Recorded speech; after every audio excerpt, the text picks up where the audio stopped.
Land pooling లో ఇచ్చారు. ఇది ప్రపంచంలో ఎక్కడా జరగలేదు. అది మన విశ్వసనీయత. దుర్మార్గుడు వచ్చాడు, ముందు చెప్పాడు నేను ఈ రాజధాని ఆమోదిస్తా అన్నాడు. కాదు, 3 రాజధానులని 3 ముక్కలు ఆటాడి కడాన అసలు రాజధాని లేకుండా 10 సంవత్సరాలైనా మీ ఇల్లు ఏదంటే, మీ అడ్రస్ ఏదంటే ఆంధ్రప్రదేశ్ చెప్పుకోలేకుండా పోయామంటే మొండె ఉంది, తల మాత్రం లేదు. ఆ తల తీసేసిన దుర్మార్గుడు జగన్మోహన్ రెడ్డి గెలిపిస్తారా అని మిమ్మల్ని అడుగుతున్నా. అలాంటి వాళ్ళకు ఓట్లేస్తామా అని మిమ్మల్ని అడుగుతున్నా. అదే గాని రాజధాని వచ్చుంటే ఈ పిల్లలు చదువుకోవాలంటే హైదరాబాద్, చెన్నై అవసరంలా. దానికంటే ఇంకా బ్రహ్మాండమైన యూనివర్సిటీలన్నీ ఇక్కడే అమరావతిలో వచ్చేది.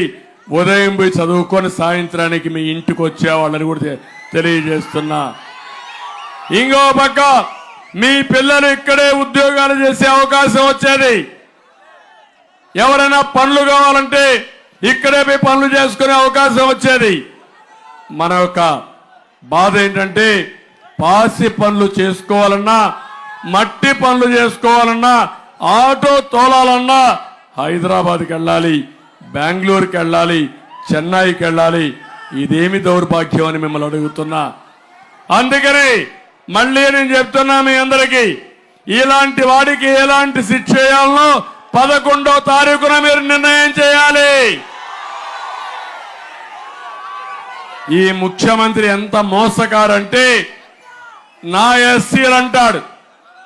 ఒక విచిత్రమైన వ్యక్తిత్వం ఇది. పాముంది, తాను పెట్టిన గుడ్లదే మింగేస్తున్నావునా కాదా? తన పిల్లలు అదే మింగేస్తున్నావునా కాదా? ఈయన కూడా ఎవరైతే ఓటేశారో వాళ్ళ మీద కాటేస్తాడు. అదే బాధుడే బాధుడు. అవునా కాదా ఆలోచించండి.